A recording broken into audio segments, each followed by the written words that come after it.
A little green man? That's right. Oh, my goodness. Yes, I realise it doesn't sound likely. I think you're wonderful, George. Why? Well, not many people will go to that extreme to get out of saying I'm not a great cook. But this is a lovely meal. It breaks my heart to have lost my appetite, but what if you'd seen what I did? Not that I'd want you to have such a shock. You really did see something?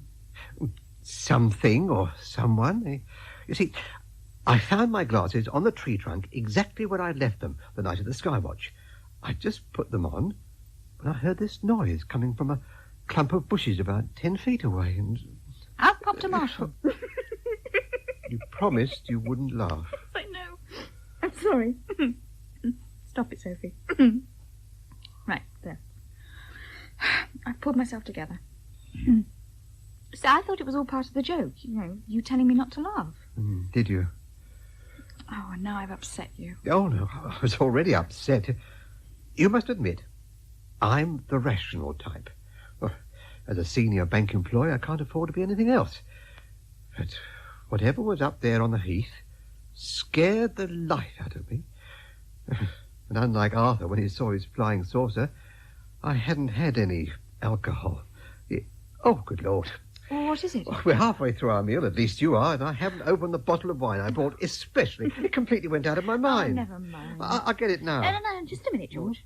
How about leaving it till later? We could have it with the cheese, which is my imaginative offering for afters. I still might not feel hungry. Not even if we go and lay the ghost? Do what?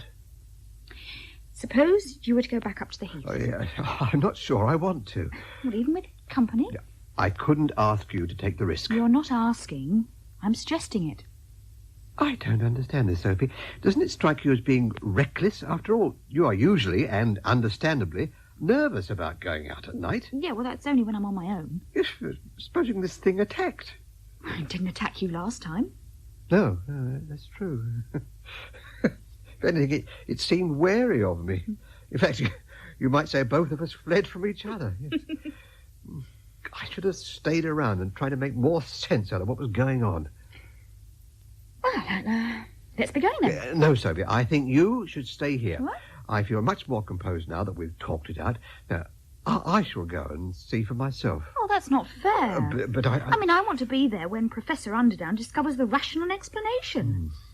I'm sure there is one. It must be either of a child or some sort of animal. Yes, but if it is something else, then I'll be there to protect you and be another sober witness.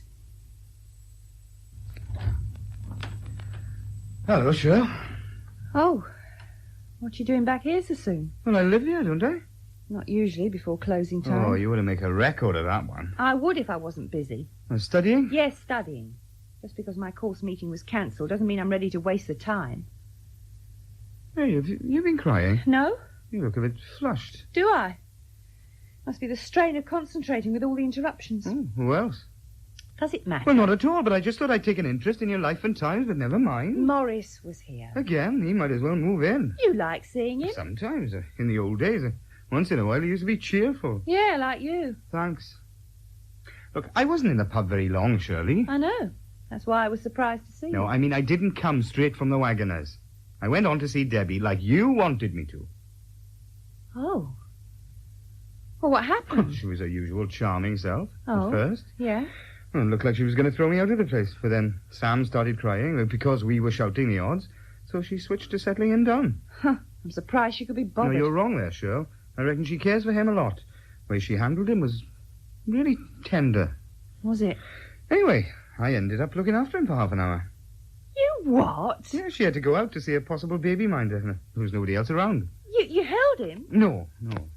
I wanted to, of course, but she put him back in his cot. He was as good as gold and all. He's supposed to cry a lot, but there was hardly a peep out of him while I was left on guard. So, well, I just didn't have an excuse to pick him up. Oh, Cliff. Debbie didn't have any luck, though. The woman she went to see was already looking after 6 kids, and she offered to take Sam as well, but Debbie didn't want to risk it. So it was all a bit of a wasted exercise. Oh, you don't really think that. Oh, don't I? Cliff, love, why didn't you tell me you were going to see her instead of saying you'd have nothing to do with It it? took me a couple of drinks to change my mind. And in fact, having changed it, I'm going to damn well do something about it. Tonight was only the start, Well, what are you going to do? Go and see Ben and Soo-Ming first thing tomorrow night. Yeah, but you know she doesn't want anything to do with Soo-Ming's creche. If there's a spare place there, it'll be better than anything she can find for herself. And she's getting desperate enough to know that beggars can't be choosers. Oh, I hope to God that creche isn't completely full after all this. Look, I'm an old friend of the family. If there's half a chance, they'll do me a favour. What, you'll tell them it's your child? Not if I can help it. They might guess, though. I just have to take the risk. And I'm not going to go shouting it around. I still want to keep in the background. In spite of what happened when you were with the baby? Nothing happened. No, sure. He just lay in his cot and I just hung about. Yeah, waiting for an excuse to cuddle Oh, him. yeah. I didn't get it. If you could persuade her to let us look after him now and again. No chance. Debbie wouldn't want it, and neither would I. All right, Cliff. I won't push my luck.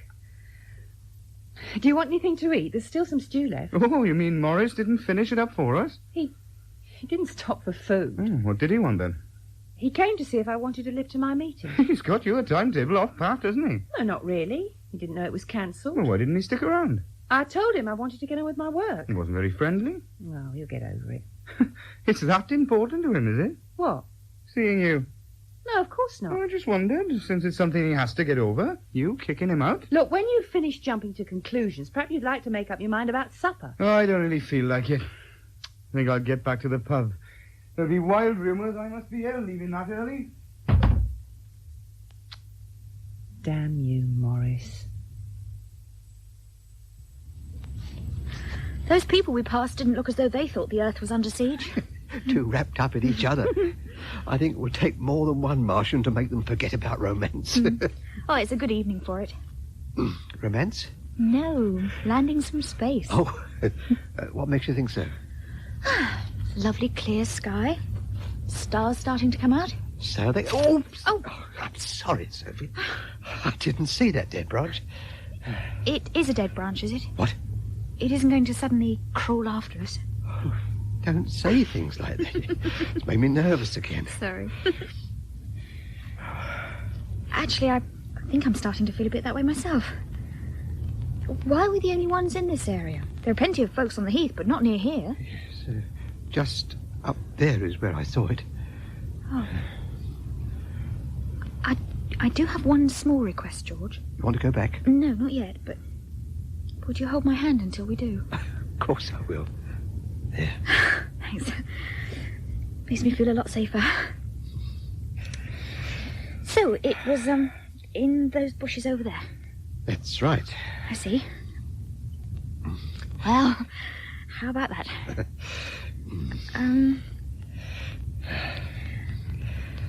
Come on, then. Forward march. They say fortune favours the brave, or is it freedom? If it was a child you saw, they may unfortunately have gone off home by now, but if it's anything else, there's a good chance it will still be lurking in there somewhere. If we weren't holding hands, we could try and surround it, but under the circumstances, I think I prefer the concerted approach. What do you think, George? At Yes, I thought you did. Quiet, isn't it? Yes. Apart from my heart beating. And my teeth chattering. Oh! Oh, I saw its face! So did I. It's rushed off again. Oh! Do you still want to go after it? Well, We'll go back to the house instead. yes, do you mind? Of course not. I'm sorry I nearly knocked you over, leaping into your arms like that. I didn't mind that either, but... I'd better let go if we're to beat an orderly retreat. Oh, please, George, let's go. It's coming back. Matt? I'm here. Oh. Well, what are you doing sitting in the dark, then? The bulb just went. I was about to come yelling for someone to change it. I've saved your breath, then. Where do you keep the space? Oh, should be one on top of the cupboard. Right. Well, I found it. Now all I need is something to stand on. Hey, you should have turned it off. Still, it's on now. Oh, sorry, Bill, I forgot. I was too busy wishing this wheelchair went up and down as well as to and fro. You want a helicopter attachment? No, I was thinking more of the old barber's chairs. You remember when we were kids? Oh, aye. The bloke pumping away on the pedal, bringing us up to a manageable height. Don't expect that I got high enough to change a bulb, though. Oh, I suppose not. I just had a final look in at the plant. Ah, that Carol's a good worker. For all that she looks half dead, poor kid. I know. You don't look short yourself. No, don't you start. At odds with the world again, are we? No, the bloody world's at odds with me. Oh, hello, Lynn, you're early. Hello, Bill. The lad here's feeling sorry for himself. Is he? How's about that for sympathy? You don't deserve any. Oh. The reason I'm back so soon is that the restaurant is very quiet, and Rob is quite happy managing on his own. Would you be telling us all this for a reason? Certainly. Business isn't quiet just because it's early in the week. There's a general lull, which means I might as well grab the chance of a holiday soon. Yeah, things are running smooth enough at the freezer end. It's not on. I've already told you it'd be hopeless trying to travel to Catsos without help. All Alexis needs is a little gentle coaxing, and he'd be back here like a shot. No. Jeremy saw him earlier, Bill, and Alexis was trying to put a brave face on it, but he was fed up. I've already been given that piece of propaganda by Jeremy himself. Then why not act on it? Because I'm stubborn, that's why. Well, there's no need to be so proud of the fact. Look, shall I have a word with Alexis? Yes, do. Tell him to keep clear of this place. Him and that damn poodle. Poodle? It's one of Alexis's duties, walking the lady's dog. My heck.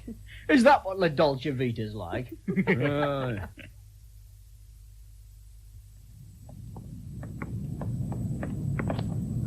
Oh, dear. There's Arthur letting himself in. Well, you don't want him to know? It'll be difficult after the way I reacted to his UFO story. Yes, but you have a witness. Who's there? I can hear you. Oh, here goes then. It's only me, Arthur. George, what on earth are you doing out on the street? I thought you were inside dining with Miss Richmond. Did you have to flee? Now, why on earth should I have to do that? I think Arthur expected me to make an attack on your honour, George. Really, Arthur? I wasn't implying any such thing. I'll bet. I'm merely confused because you caught me by surprise. Why on earth aren't you indoors? We've been up on the Heath. Oh, really? Well, what are you looking like that for? Well, there was a chap came into the Waggoners this evening completely drunk. Said he'd seen a man from outer space up on the Heath. What are you looking like that for? Both Sophie and I saw something up there just now, and neither of us has had a drink at all. Oh, really? Yes, we did see him. This thing. It's mass hysteria. Gone to your heads. Ask anyone. It was you who claimed you saw a flying saucer. That's as maybe. I never went so far as to suggest it contained passengers waiting to land. Well, wherever they came from, there's definitely some sort of unusual creature up on the Heath. Yes, of course there is, my dear chap. Now, look, let's go inside and let me offer you and Miss Richmond a glass of sherry. Perhaps, in this case, a drink will make you both see sense.